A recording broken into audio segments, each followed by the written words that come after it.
Factor cost की बात करते हैं। क्या होता है फैक्टर कॉस्ट? लास्ट चैप्टर में मैंने आपको प्रोडक्शन फैक्टर के बारे में समझाया था कि किसी भी अगर प्रोडक्ट को हमें प्रोड्यूस करना है तो वी नीड ऑल 4 फैक्टर्स। कौन कौन से? लैंड चाहिए होगा हमें, लेबर चाहिए होगा हमें, कैपिटल चाहिए होगा हमें, एंड एंटरप्रेन्योरशिप चाहिए होगी।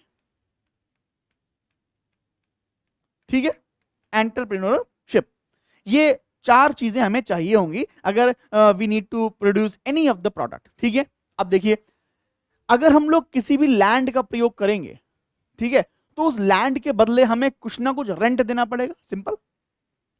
अगर हम लेबर का प्रयोग कर रहे हैं तो लेबर को हमें क्या देनी पड़ेगी? मजदूरी देनी पड़ेगी, भाड़ा उसका देना पड़ेगा, सिंपल।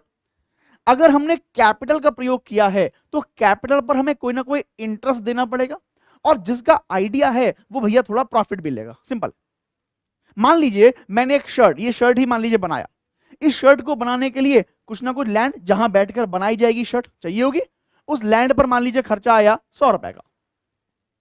इस शर्ट को बनाने के लिए मुझे एक लेबर लगानी पड़ी, उसने भी लिया मुझसे 100 रुपया। इस शर्ट को बनाने के लिए मैं कुछ रॉ मटेरियल लेके आया, कॉटन लेके आया और भी तमाम चीजें लेके आया, उस पर मान लीजिए मेरे खर्च हो गए 150 रुपया, कैपिटल खर्च हो गई 150 रुपया। और मैं चाहता हूं कि थोड़ी सी मुझे जो है वो प्रॉफिट भी मिले, तो मैंने 50 रुपए अपने प्रॉफिट के जोड़ लिए।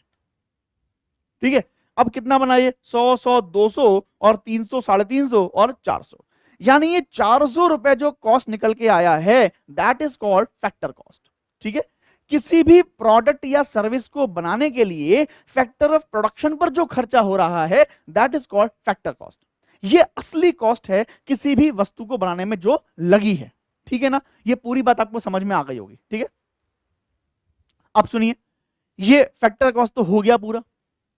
अब भाई फैक्टर कॉस्ट हुआ तो इसके साथ साथ कुछ चीजें और भी होती हैं। क्या? जब भी हम कुछ बनाते हैं, कुछ मैन्युफैक्चर करते हैं, कुछ प्रोड्यूस करते हैं, तो there are some production taxes. सरकार हमसे कुछ टैक्स लेती है कि भाई आप ये चीज बना रहे हो और रिसोर्सेज का इस्तेमाल कर रहे हो, कंट्री के रिसोर्सेज हैं, ठीक है, और नेचुरल रिसोर्सेज हैं, तो उससे क्या हो रहा है, आप कुछ ना कुछ उसका टैक्स पे करो। तो there are some production taxes, ठीक है, वो इसमें ऐड हो जाएंगे, सिंपल।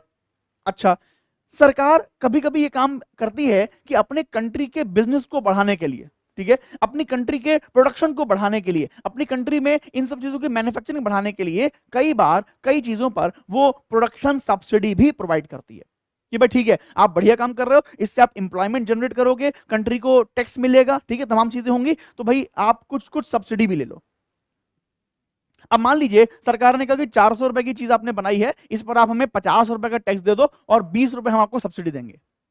यानी 50 रुपए टैक्स मुझे देना पड़ा, वो इसमें जुड़ जाएगा 450, और 20 रुपए सरकार ने मुझे सब्सिडी दे दिया, यानी 20 रुपए मेरे बच गए, तो 20 मैंने घटा दिए, तो कितना रह गया? 430। यानी बेसिक प्राइस क्या होता है? यही होता है। जब हम फैक्टर कॉस्ट में प्रोडक्शन टैक्स को जोड़ देते हैं और प्रोडक्शन सब्सिडी अगर है तो उसे घटा देते हैं, तब जो निकल के आता है वो हमारा क्या होता है? बेसिक प्राइस बन जाता है। समझ गया ना? बेसिक प्राइस, ध्यान रखिएगा। ठीक है, इसमें क्या कर रहे हैं हम लोग? जो फैक्टर कॉस्ट है उसमें प्रोडक्शन टैक्सेस जोड़ दिए हैं और प्रोडक्शन सब्सिडी को माइनस कर दिया। इतना काम कर दिया तो हमारे पास बेसिक प्राइस आ गया। ध्यान रखिएगा तीनों चीजें। तो असली कॉस्ट क्या है किसी व्यक्ति, किसी वस्तु की? Factor cost. फैक्टर कॉस्ट में जब हमने टैक्सेस को जोड़ दिया, प्रोडक्शन टैक्सेस को जोड़ दिया और सब्सिडी घटा दिया, तो हमारे पास क्या आ गया? बेसिक प्राइस आ गया, simple. Now next, market price. अगर मार्केट प्राइस की हम बात करते हैं तो देखिए, मार्केट में जब भी कोई वस्तु जाती है तो जिस प्राइस पर मार्केट में बिक रही है, that is called market price. तो मार्केट प्राइस और बेसिक प्राइस में क्या डिफरेंस है, सुनिए। देखिए, बेसिक प्राइस पर क्या किया था, फैक्टर कॉस्ट में हमने प्रोडक्शन टैक्सेस को जोड़ा, प्रोडक्शन सब्सिडी को घटाया, जो प्राइस निकल के आया बेसिक प्राइस हो गया। अब गवर्नमेंट कुछ स्पेशल टाइप के प्रोडक्ट्स पर कुछ प्रोडक्ट टैक्सेस भी लगाती है, जैसे टोबैको। टोबैको पर कुछ एडिशनल टैक्सेस भी लगे होते हैं, है ना। पेट्रोल, पेट्रोल पर कुछ एडिशनल टैक्सेस भी लगे होते हैं, समझ गए। तो हम क्या करते हैं, बेसिक प्राइस में हम प्रोडक्ट टैक्स अगर कोई एक्स्ट्रा है तो उसको और जोड़ देते हैं, ठीक है। और गवर्नमेंट यही काम कुछ के लिए एक काम और भी करती है कि कई सारे प्रोडक्ट को फेमस करने के लिए, प्रमोट करने के लिए उन प्रोडक्ट पर स्पेशल सब्सिडी भी प्रोवाइड करती है। तो बेसिक प्राइस में क्या था? बेसिक प्राइस में फैक्टर कॉस्ट था, उस पर हमने प्रोडक्शन टैक्स को जोड़ दिया और प्रोडक्शन सब्सिडी को घटा दिया। अब जब मार्केट प्राइस निकालना होगा तो क्या करेंगे? मार्केट प्राइस के लिए जो बेसिक प्राइस आया था उस बेसिक प्राइस में हम वापस से प्रोडक्ट टैक्स को जोड़ देंगे अगर कोई है, और प्रोडक्ट सब्सिडी को घटा देंगे अगर कोई है। तो वो यहां पर लिखा है, देखिए मार्केट प्राइस जो है वो क्या है? बेसिक प्राइस में हमने प्रोडक्ट टैक्स को जोड़ दिया है और इसको सब्सिडी को घटा दिया है। अगर यहां पर हम लोग फैक्टर प्राइस को रखना चाहें तो रख दीजिए। यहां फैक्टर प्राइस रखेंगे तो इसमें फिर क्या आएंगे? दो टाइप के टैक्स आ जाएंगे, एक तो यही है प्रोडक्ट टैक्स और साथ में क्या आ जाएगा? प्रोडक्शन टैक्स आ जाएगा। सब्सिडी भी दो हो जाएंगी, एक तो प्रोडक्ट सब्सिडी और एक प्रोडक्शन सब्सिडी। समझ रहे? जैसे सरकार ने अभी सेमीकंडक्टर मिशन शुरू किया हुआ है, तो सेमीकंडक्टर की वैल्यू पर सरकार बहुत सारी सब्सिडीज प्रोवाइड कर रही है। मेक इन इंडिया प्रोग्राम है, उसके अंतर्गत लगभग 14-15 सेक्टर्स हैं जहां पर अगर मैन्युफैक्चरिंग कर रहे हैं तो आपको स्पेशल सब्सिडी प्रोवाइड की जा रही है सरकार की तरफ से, ठीक है ना। बहुत सारे ऐसे हमारे जो हमारे इंसेंटिव है, पीएल स्कीम है, ठीक है ना, उस पीएल स्कीम में भी ऐसे ही हो रहा है, बहुत सारी सरकार जो है वो सब्सिडी प्रोवाइड कर रही है। तो वही चीज यहां पर है। तीनों का मतलब आपको समझ में आया? बेसिक प्राइस क्या होते हैं, मार्केट प्राइस क्या होते हैं और फैक्टर कॉस्ट क्या होते हैं।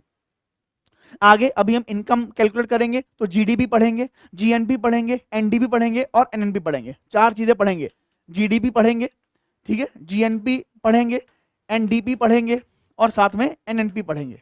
ये चार चीजें इंपॉर्टेंट है, इनको पढ़ेंगे और ये चारों चीजें हम लोग अलग अलग कॉस्ट पर निकालेंगे। इनकी वैल्यू फैक्टर कॉस्ट पर भी निकालेंगे, इनकी वैल्यू बेसिक प्राइस पर निकालेंगे, इनकी वैल्यू मार्केट प्राइस पर भी हम लोग देखेंगे, ठीक है ना। तो अलग अलग तरीके से हम देखेंगे, इसको आगे पढ़ेंगे। इसलिए ये प्राइस समझना बहुत जरूरी है कि बेसिक प्राइस क्या होता है, मार्केट प्राइस क्या होता है और ये हमारा जो फैक्टर कॉस्ट है ये क्या होता है, ठीक है। नेक्स्ट आगे बढ़ते हैं, कुछ और कॉन्सेप्ट्स हैं जो आपको समझने हैं माइक्रो इकोनॉमी में। अगला है ट्रांसफर पेमेंट। देखिए कभी भी जब पेमेंट होता है तो पेमेंट के बदले कुछ ना कुछ प्रोडक्ट या सर्विस मिलती है ना। कभी भी आप किसी को पैसा देते हैं तो उसके बदले आपको कुछ ना कुछ मिलता है, ठीक है। प्रोडक्ट के बदले आप पैसा देना चाह रहे हो या सर्विस के बदले देना चाह रहे हो वगैरह। But when transactions are done without any exchange of any product और सर्विस, जब कोई भी ट्रांजैक्शन बिना किसी प्रोडक्ट और सर्विस के एक्सचेंज के हो, यानी वन वे ट्रांसफर हो, that is called transfer payment, जिसके बदले आपको कुछ नहीं मिलना है। फॉर एग्जाम्पल डोनेशन, अगर मैंने कहीं डोनेशन दिया है तो डोनेशन के बदले तो मुझे कुछ नहीं मिलना है ना। अगर मैंने कहीं चैरिटी कर दिया तो चैरिटी के बदले तो मुझे कुछ नहीं मिलना, ठीक है ना। वो सब क्या है? ट्रांसफर पेमेंट है, जहां पर केवल एक तरफ से पैसा जाता है, दूसरी तरफ से कुछ नहीं आता। समझिए। अगर लोन की बात करेंगे तो ना, लोन तो भैया ट्रांसफर पेमेंट नहीं है, लोन के बदले तो क्या मिल रहा है? इंटरेस्ट मिल रहा है, ठीक है। जिसके बदले कुछ नहीं मिलना है, जिसके बदले कुछ मिलना ही नहीं है, वो है ट्रांसफर पेमेंट, ठीक है ना। वो यहां पे लिखा हुआ है, refers to payment received without any provision of any service और गुड्स इन एक्सचेंज, यानी कोई गुड्स और सर्विस आपको एक्सचेंज में नहीं मिलनी है, केवल पैसा आपका गया। जितने तरह के डोनेशन होते हैं, चैरिटी होते हैं, ये सब क्या है? हमारे ट्रांसफर पेमेंट है, जिनके बदले में कुछ नहीं मिलना है। समझ गए? वन टाइम पेमेंट होते हैं with no expectation of a return, है ना, ये ध्यान रखिएगा, क्लियर। और ये क्या करते हैं? अनअर्न्ड इनकम ऑफ रिसिपेंट, यानी ये जो ऐसी इनकम है वो कैसी होती है? अनअर्न्ड होती हैं, जिसको कमाया नहीं गया है बट इनकम हो गई है, ठीक है। हमारे घर में कोई मान लीजिए रिश्तेदार आया और जाते समय हमें 500 नोट दे गया, वो क्या है? वो भी हमारी इनकम ही है, लेकिन वो क्या है? अनअर्न्ड इनकम है, उसको हमने कमाया नहीं है, ठीक है, ध्यान रखिएगा।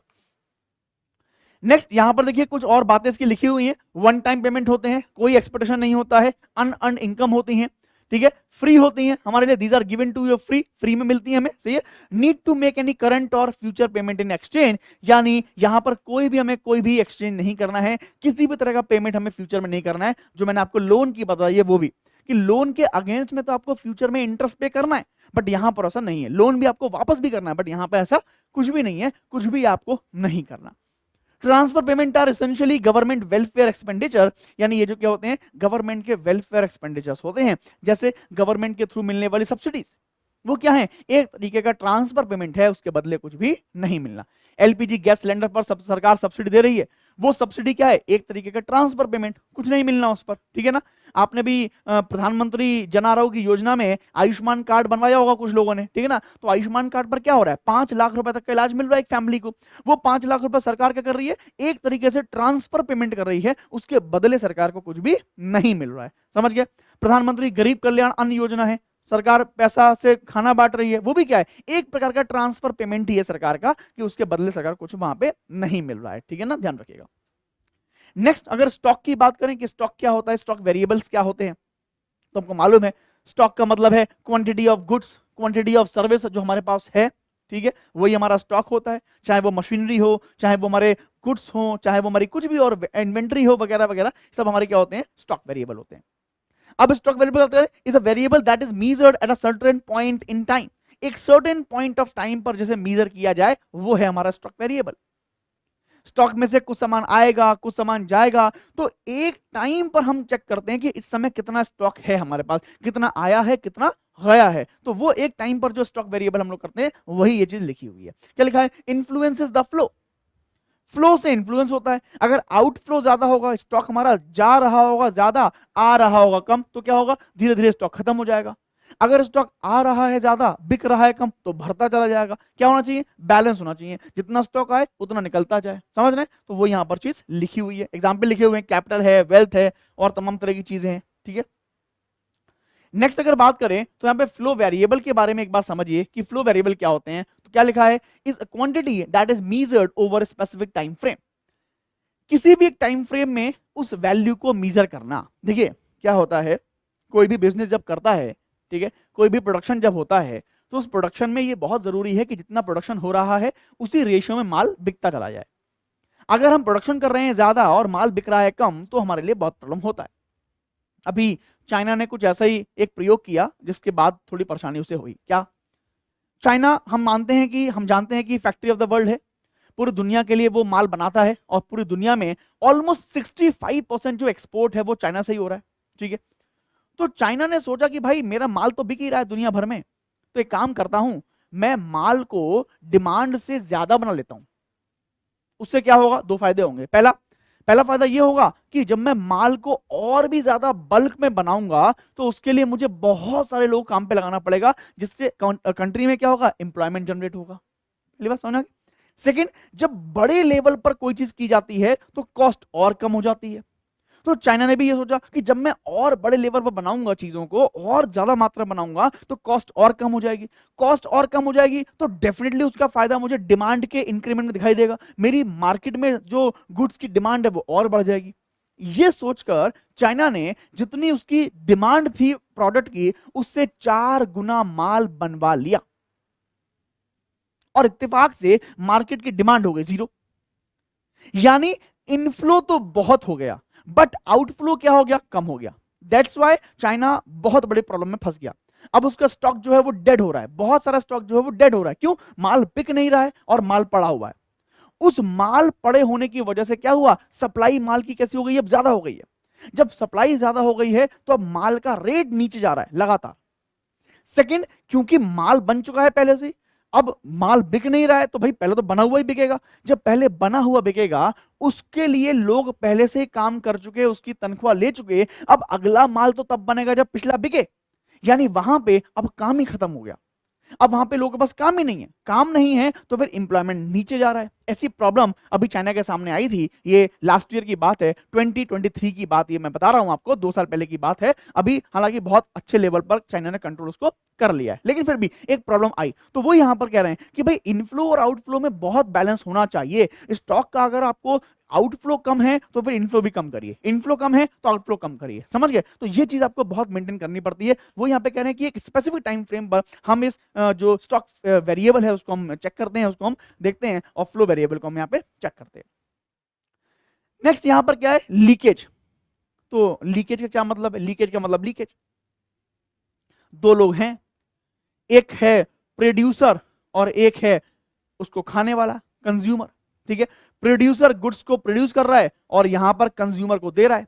कंज्यूमर इसके बदले पैसा प्रोवाइड कर रहा है और कंज्यूमर गुड्स को खा रहा है। ये सिंपल एक फ्लो चल रहा है, ठीक है। लेकिन इसी में से कंज्यूमर ने क्या करा, अपनी कुछ इनकम को बचा लिया, सेव कर लिया और किसी बैंक में डाल दिया। यानी इकोनॉमी से अब क्या हो गया, अलग हो गया। ठीक है, इन दोनों के बीच में से अलग हो गया पैसा, वो क्या हो गई, लीकेज हो गई। या कभी कभी कंज्यूमर ने क्या करा, कुछ माल बाहर के देशों से इंपोर्ट कर लिया, तो वो भी क्या हो गया, लीकेज हो गया, पैसा बाहर चला गया, पैसा बैंक में चला गया। समझ रहे मेरी बात?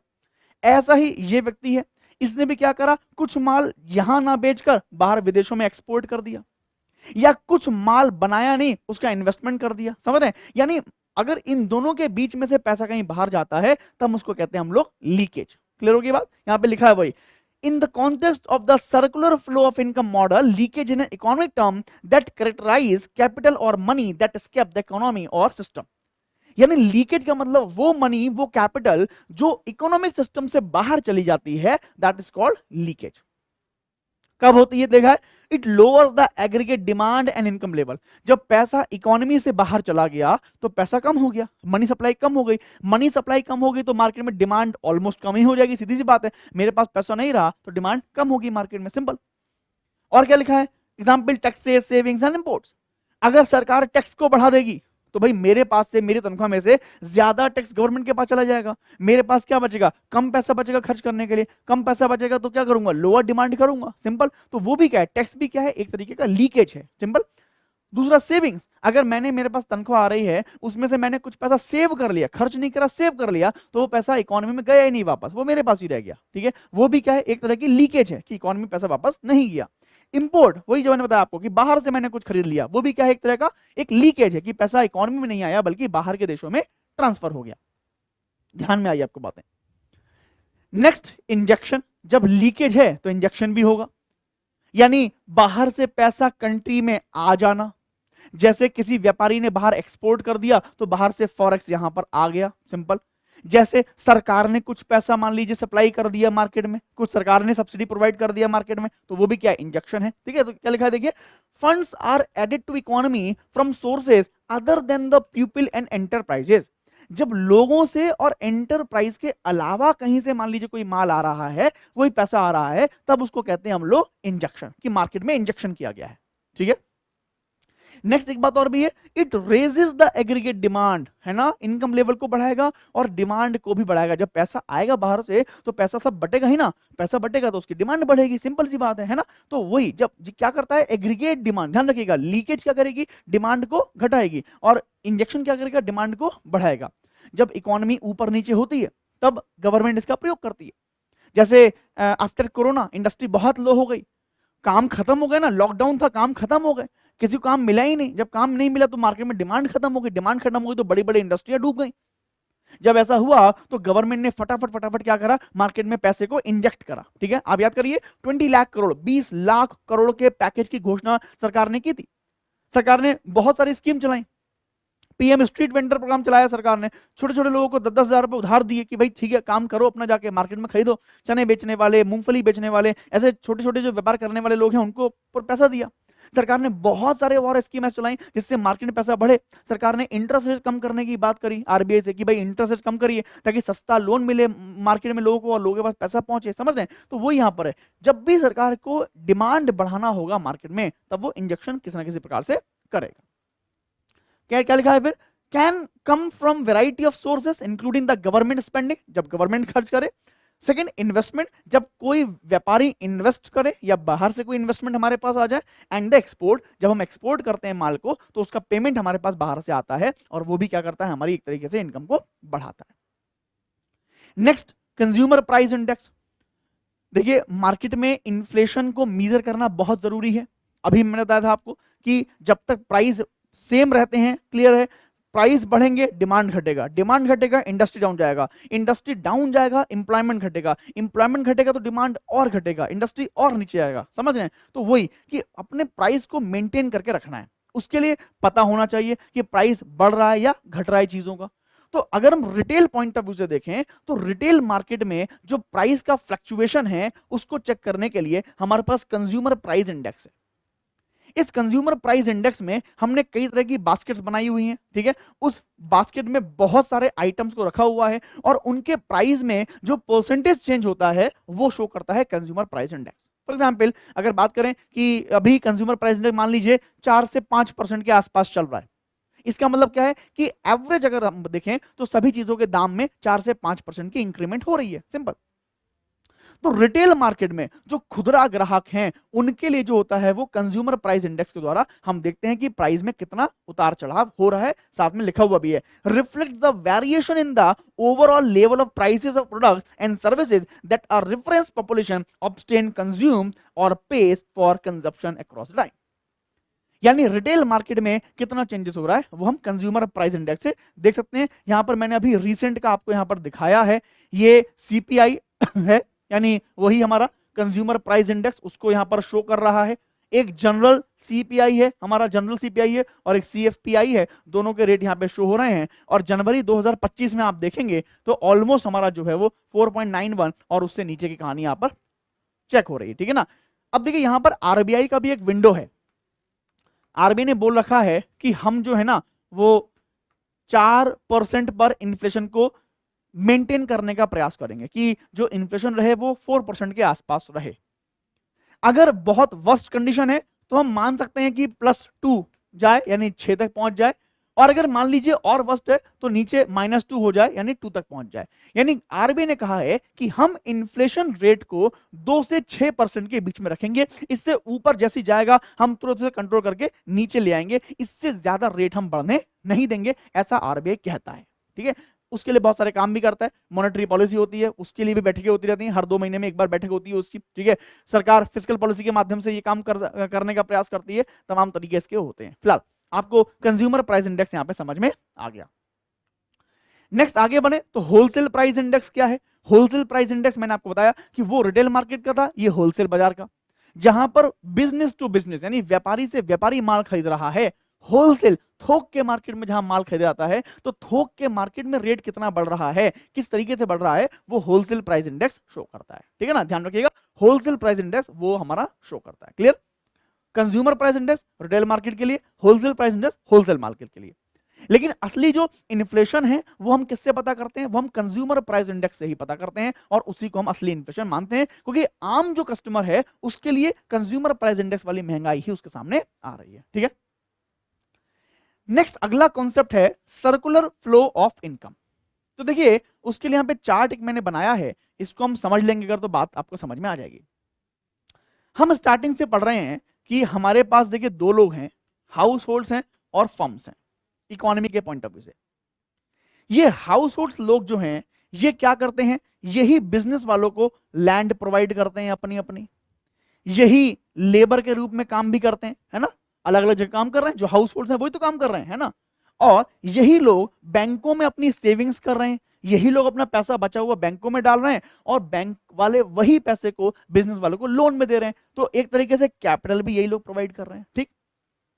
इस काम के बदले बिजनेस वाले इनको क्या देते हैं, अगर लैंड है तो लैंड के बदले उसका रेंट प्रोवाइड कर रहे हैं। अगर खुद ये लोग काम कर रहे हैं किसी बिजनेस फर्म के लिए, तो उसके लिए उन्हें वेज मिल रहे हैं, यानी भाड़ा मिल रहा है, मजदूरी मिल रही है, तनख्वाह मिल रही है, सैलरी मिल रही है। अगर मान लीजिए ये लोग कैपिटल प्रोवाइड कर रहे हैं, तो इनको क्या मिल रहा है, ब्याज मिल रहा है। अब मान लीजिए ये बैंक में पैसा रखते हैं, तो बैंक वाले क्या करते हैं, इनको ब्याज देते हैं, और बैंक वालों को ये बिजनेस वाले ब्याज देते हैं, तो इंटरेस्ट एक तरीके से इनको ही मिल रहा है, ठीक है।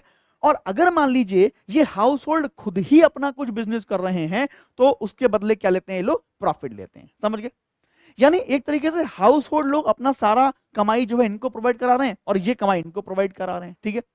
अच्छा, इसके अलावा ये जो लोग हैं ये क्या करते हैं, ये गुड्स एंड सर्विस प्रोवाइड कराते हैं। जितना गुड्स ये बना रहे हैं, सर्विस, जितने भी बिजनेस फर्म्स हैं वो जो कुछ भी बना रहे हैं वो बना तो हाउस होल्ड्स के लिए रहे हैं, उसका प्रोवाइड तो यही कर रहे हैं, और उसके बदले ये लोग क्या कर रहे हैं, ये लोग भैया उसका एक्सपेंडिचर पे कर रहे हैं, उनका खर्चा पानी कर रहे हैं। यानी ये दोनों आपस में ही एक दूसरे को चीजें बेच रहे हैं, खर्च कर रहे हैं, बेच रहे हैं, खर्च कर रहे हैं, ये तो कर रहे हैं। यही है इनकम का सर्कुलर फ्लो। बीच में कौन होते हैं, बैंक वाले आ जाते हैं, ठीक है। इसको और बड़े डायग्राम में देखेंगे तो आपको और समझ में आएगा। अगर यहां पर देखें तो यहां पर यही चीज हो रही है ना, ये हाउस होल्ड है, ये फर्म्स हैं, ठीक है, और बीच में हमारे जो है वो बैंक आ जाते हैं। क्या हो रहा है देखिए, ये लोग क्या कर रहे हैं, ये लोग सर्कुलर फ्लो प्रोवाइड कर रहे हैं, यानी वही रेंट दे रहे हैं, इंटरेस्ट दे रहे हैं, प्रॉफिट प्रोवाइड कर रहे हैं, ये सब चीजें हाउस होल्ड को प्रोवाइड कर रहे हैं। और उसके बदले ये लोग क्या दे रहे हैं, फैक्टर्स ऑफ प्रोडक्शन, वही लैंड, लेबर, कैपिटल, ठीक है, एंटरप्रेन्योरशिप, वो सब प्रोवाइड कर रहे हैं। ये लोग फिर उसके बदले क्या प्रोवाइड कर रहे हैं? गुड्स एंड सर्विसेज प्रोवाइड कर रहे हैं। ये लिखा है गुड्स एंड सर्विसेज, ये प्रोवाइड कर रहे हैं। और उसके बदले ये लोग क्या कर रहे हैं? सर्कुलर फ्लो ऑफ इनकम, यानी फिर से पैसा प्रोवाइड कर रहे हैं, एक्सपेंडिचर प्रोवाइड कर रहे हैं। इनके पास जो पैसा आ रहा है उसमें से कुछ सेविंग्स ये बैंक में कर दे रहे हैं, या सेविंग्स के साथ साथ कई बार इन्वेस्टमेंट भी करते हैं, कहीं म्यूचुअल फंड में कर दिया, कहीं एफडी में कर दिया, कहीं आरडी में कर दिया। तो ये लोग बहुत सारा जो है वो सेविंग्स भी कर रहे हैं, ठीक है। इसी सेविंग्स का प्रयोग करके बैंक वाले क्या कर रहे हैं? इन्वेस्टमेंट प्रोवाइड कर रहे हैं, ठीक है। इन्वेस्टमेंट किसको? बिजनेस फर्म्स को कर रहे हैं ना। बैंक वाले इसी सेविंग का प्रयोग करके तो बिजनेसमैन को फर्म दे रहे हैं, सॉरी लोन दे रहे हैं इन्वेस्टमेंट के लिए, ठीक है। अच्छा एक बात देखें, ये बिजनेस फर्म जो है ये गवर्नमेंट को टैक्स प्रोवाइड कर रही है, और गवर्नमेंट उसके बदले गवर्नमेंट स्पेंडिंग कर रहा है। गवर्नमेंट बहुत सारी योजनाएं चला रही है, बहुत सारी स्कीम चला रही है, सब्सिडी प्रोवाइड कर रही है, और भी तमाम काम कर रही है, रोड बना रही है, और भी तमाम काम कर रही है, गवर्नमेंट स्पेंडिंग कर रही है। यही बिजनेस वाले ऐसे कर रहे हैं, कुछ लीकेज, जो ये बाहर की चीज देख रहे हैं ना, यही क्या है? लीकेज है। जो बाहर जा रहा है पैसा वो क्या है? लीकेज है। जो बिजनेस फर्म्स वाले गवर्नमेंट को टैक्स दे रहे हैं वो क्या है? लीकेज। जो हाउस होल्ड बैंकों में सेविंग्स जमा कर रहे हैं वो क्या है? लीकेज, ठीक है। जो ये हाउस होल्ड बाहर से सामान मंगा रहे हैं, वो इंपोर्ट कर रहे हैं, उसके बदले पैसा बाहर वालों को दे रहे हैं, वो भी क्या है? लीकेज। इंजेक्शन क्या है? जो गवर्नमेंट ने गवर्नमेंट स्पेंडिंग कर दिया, इंजेक्शन है वो। जो बैंक वालों ने इन्वेस्टमेंट के लिए पैसा दिया, इंजेक्शन है वो। जो बिजनेस फर्म से ने बाहर सामान बेचा, उसके बदले, एक्सपोर्ट के बदले जो पैसा आया, वो क्या है? इंजेक्शन है। समझ रहे हैं? तो इस पूरे डायग्राम में मैंने वही चीज दिखाने का प्रयास किया है। मुझे उम्मीद है कि आपको पूरी बात यहां पे समझ में आ रही होगी। नेक्स्ट आगे बढ़ते हैं, इकोनॉमिक टेरिटरी को और समझते हैं कि इकोनॉमिक टेरिटरी क्या होती है, ठीक है। इकोनॉमिक टेरिटरी नाम से क्लियर, ये सारे अभी मैक्रो इकोनॉमिक कॉन्सेप्ट चल रहे हैं, अभी हम लोग नेशनल इनकम के कैलकुलेशन पर नहीं आए, ठीक है। तो वही चल रहे हैं, हम देखते हैं इकोनॉमिक टेरिटरी। तो इकोनॉमिक टेरिटरी वो टेरिटरी है जहां पर कोई भी कंट्री अपनी इकोनॉमिक एक्टिविटी को परफॉर्म करती है, दैट्स इट। अगर इंडिया है तो इंडिया की अपनी इकोनॉमिक टेरिटरी है, हर एक कंट्री की होती है। तो वही लिखा है यहां पर, managed by a government constitute a countries economic territory. Geographical territory होती है ऐसी जियोग्राफिकल टेरिटरी जिसको गवर्नमेंट मैनेज करती है अपनी इकोनॉमिक एक्टिविटीज के लिए, वो कहलाती है हमारी इकोनॉमिक टेरिटरी। सेकंड पॉइंट पढ़िए, पीपल, गुड्स, कैपिटल में Fairlie circulate inside this zone. उस इकोनॉमिक टेरिटरी में लोग, गुड्स और बाकी तमाम चीजों को हम लोग क्या करते हैं? डिस्ट्रीब्यूट करते हैं, उनको बेचते हैं। इसके अलावा साथ में देखिए, encompasses not just land but also national air spaces, territorial waters and natural oil and gas resources in the international water। मतलब इकोनॉमिक टेरिटरी केवल पॉलिटिकल बाउंड्री नहीं है। अगर इंडिया की बात करें तो इंडिया का जो मेन लैंड है, केवल यही उसकी इकोनॉमिक टेरिटरी नहीं है, बल्कि इंडिया से जो शिप्स जा रहे हैं, इंडिया का जो इंटरनेशनल वाटर लाइन है, इंडिया का जो यहां से प्लेन जा रहे हैं, इंडिया का जो एयर स्पेस है, ये सब क्या है? हमारी इकोनॉमिक एक्टिविटी के लिए जगह हमारे लिए है। हम इन सब जगहों पर क्या कर सकते हैं? इकोनॉमिक एक्टिविटी कर सकते हैं। तो कुछ चीज आपको पता होनी चाहिए जो हमारी पॉलिटिकल बाउंड्री में नहीं है, बट फिर भी हमारा ही इकोनॉमिक जोन है, वहां पर अगर कोई इकोनॉमिक एक्टिविटी हम करना चाहें तो कर सकते हैं। कौन कौन चीजें? जरा देखिए, सबसे पहला आप देखिए टेरिटोरियल सी, यानी जो हमारी समुद्री सीमा रेखा है उसमें एक लिमिट तक, एक दूरी तक हमारा वो सागर है, हमारा समुद्र है। हम उसमें एक्सप्लॉयटेशन तो नहीं कहूंगा, हम उसको एक्सप्लोर कर सकते हैं। वहां पर हम लोग मिनरल्स को यूज कर सकते हैं, वहां का जो सी, जो हमारी नेचर है उसका प्रयोग कर सकते हैं, और भी तमाम कर सकते हैं एक हमारे टेरिटोरियल सी में। इसी प्रकार से जो हमारा एयर स्पेस है, जो हमारे ऊपर का आसमान है, हम उस आसमान में भी कुछ भी कर सकते हैं अपनी इकोनॉमिक एक्टिविटीज के लिए, वो हमारा है, ठीक है। ये ध्यान रखिएगा, ये पॉलिटिकल बाउंड्रीज तो हैं ही, साथ में जो है वो हमारा इकोनॉमिक एक्टिविटी जोन भी है। इसके अलावा आप देखिए, हमारे जो रेजिडेंट शिप्स हैं, जो हमारे शिप्स हैं, इंडिया के जो शिप्स हैं, और वो कहीं और गए हैं, तो वो शिप्स क्या हैं? वो हमारी इकोनॉमिक एक्टिविटी है। उस शिप्स की जो अर्निंग है वो हमारी इनकम में ऐड होगा, ये ध्यान रखिएगा। इसी प्रकार से जो हमारे एयरक्राफ्ट हैं, अगर हमारा एयरक्राफ्ट कहीं जा रहा है, किसी दूसरे देश में भी जा रहा है, तो भी हमारा एयरक्राफ्ट हमारी ही इकोनॉमिक टेरिटरी है। उस एयरक्राफ्ट के थ्रू जो भी इनकम्स होंगी वो हमारी ही इनकम में ऐड होगी, सिंपल। इसके अलावा आप देखिए, हमारी जो एम्बेसीज हैं, जो हमारे दूसरे देशों में एम्बेसीज होती हैं, है ना, हमारे जो दूतावास होते हैं, ठीक है, हमारे जो कंसुलेट होते हैं, यानी हमारे जो उच्चायोग हमारे दूसरे देशों में बैठे हुए हैं, ठीक है ना, हमारी जो मिलिट्री बेसिस हैं, अगर कहीं दूसरे देशों में हमारे मिलिट्री बेसिस हैं, तो ये सब, ठीक है, इसके अलावा जो इंटरनेशनल इंस्टीट्यूशंस हैं, अगर हमारे ही इंटरनेशनल इंस्टीट्यूशन किसी दूसरे देशों में हैं, तो वो सब क्या है, वो हमारी इकोनॉमिक टेरिटरी है भाई। वहां पर जो भी इनकम प्रोड्यूस होगी वो हमारी इनकम में ऐड होगा। अगर हमारा कोई एम्बेसी है, एम्बेसी में हम चाहें वहां पे कुछ भी इकोनॉमिक एक्टिविटी कर रहे हैं, वो हमारी है, ध्यान रखिएगा ये, किसी भी दूसरे देश में। और ऐसे ही दूसरे देशों के जो हमारे देश में है, वो उनकी टेरिटरी है, उनकी इकोनॉमिक टेरिटरी है, ठीक है ना। अब वो एम्बेसीज उनकी पॉलिटिकल बाउंड्री में है, बट हमारी इकोनॉमिक टेरिटरी है, समझ गए। ऐसे ही जो रेजिडेंट ऑपरेटिंग फिशिंग वेसल्स, हमारे जो फिशिंग वेसल्स हैं, हमारे जो ऑयल एंड गैस के क्षेत्र हैं, वो अगर फॉरेन लैंड पर भी हैं, बट वहां की जो इनकम है वो सारी की सारी जो है वो हमारे ऊपर बेस्ड है, वो हमारी है, वो हमारी इकोनॉमिक टेरिटरी में है। ये बहुत इंपॉर्टेंट लाइंस हैं, इनको आप ध्यान रखिएगा। इकोनॉमिक टेरिटरीज का यूज हम लोग जीडीपी में करेंगे, जब जीडीपी पढ़ेंगे तो इकोनॉमिक टेरिटरी को मैं एक बार फिर से आपको याद दिलाऊंगा और वहां पे हम इसका यूज करेंगे, ठीक है ना। नेक्स्ट आगे बढ़े तो नॉर्मल रेजिडेंट की बात कर लीजिए और एक्सेप्शन की बात कर लीजिए। ये क्या होते हैं, छोटी सी लाइन है, रेजिडेंट और नॉन रेजिडेंट। जनरली लैंग्वेज में ऐसे लोग जो हमारी कंट्री की इकोनॉमिक टेरिटरी में रहकर इकोनॉमिक एक्टिविटीज कर रहे हैं, उनको हम कह देते हैं रेजिडेंट, ठीक है। एक फाइनेंशियल ईयर में नंबर ऑफ डेज की एक लिमिट होती है 182 डेज। अगर एक फाइनेंशियल ईयर में कोई 182 दिन तक हमारी इकोनॉमिक टेरिटरी में रहकर ही कोई इकोनॉमिक गेन करता है, कोई इकोनॉमिक एक्टिविटी करता है, तो उसको हम रेजिडेंट बोल देते हैं। ऐसे ही नॉन रेजिडेंट जो है उनका मतलब क्या है, जो किसी और की इकोनॉमिक टेरिटरी में रहकर काम कर रहे हैं। इसका मतलब जो हमारी कंट्री के अलावा किसी दूसरी कंट्री की इकोनॉमिक टेरिटरी में रहकर इकोनॉमिक एक्टिविटीज कर रहे हैं, वो सब क्या है, नॉन रेजिडेंट।